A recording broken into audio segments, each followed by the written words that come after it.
The smell of lilies was suffocating. My mother hated lilies, yet they crowded the church, white petals drooping like mourning veils, their sweetness curling in my throat.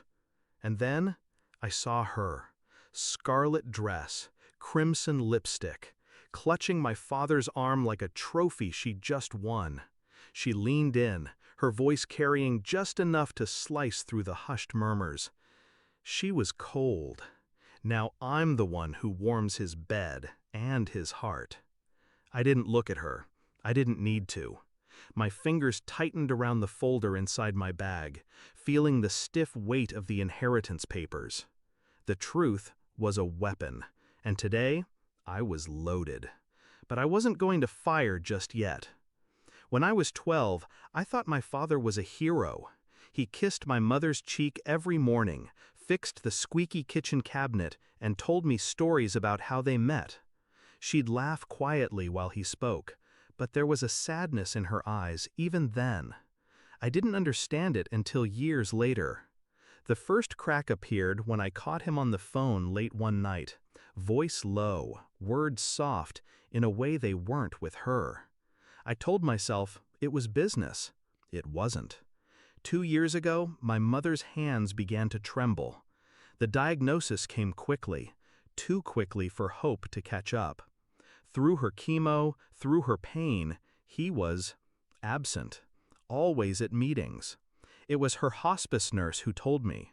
She'd seen him in the hospital parking lot, pinning a younger woman against his car, their laughter muffled by the hum of rain. I didn't confront him, not then. Instead, I learned. I learned her name, Vivian. I learned her birthday, her job, the fact that she'd filed for bankruptcy 3 years ago.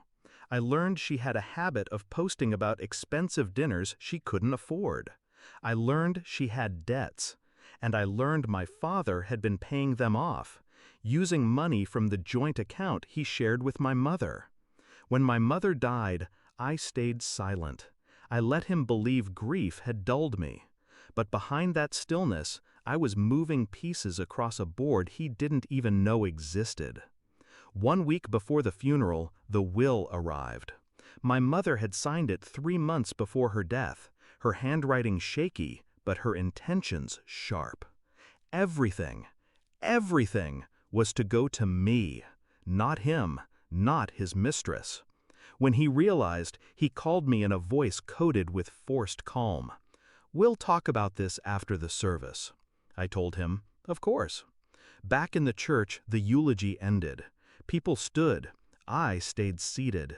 Vivian's nails, blood red to match her dress, rested possessively on my father's sleeve. She was smiling at the whispers around us. I rose slowly, the folder in my hand. My heels clicked on the marble floor as I walked to the front, stopping just short of them.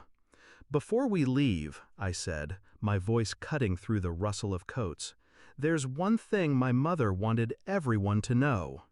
Eyes turned. Even the priest froze. I opened the folder, sliding out the first document. This is her will.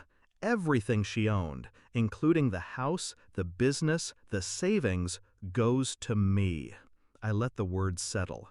Which means, Dad, the home you've been sharing with your friend here, the one you've been paying her debts from, that's mine now. Vivian's smile faltered.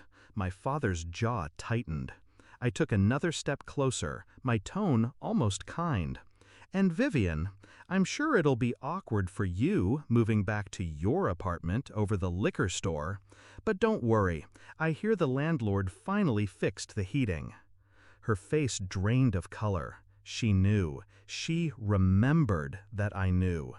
A whisper rippled through the room like wind through dry leaves. I turned, but paused. One last hit. "Oh, and Dad, Mom knew about you two. She told me the night she signed the will.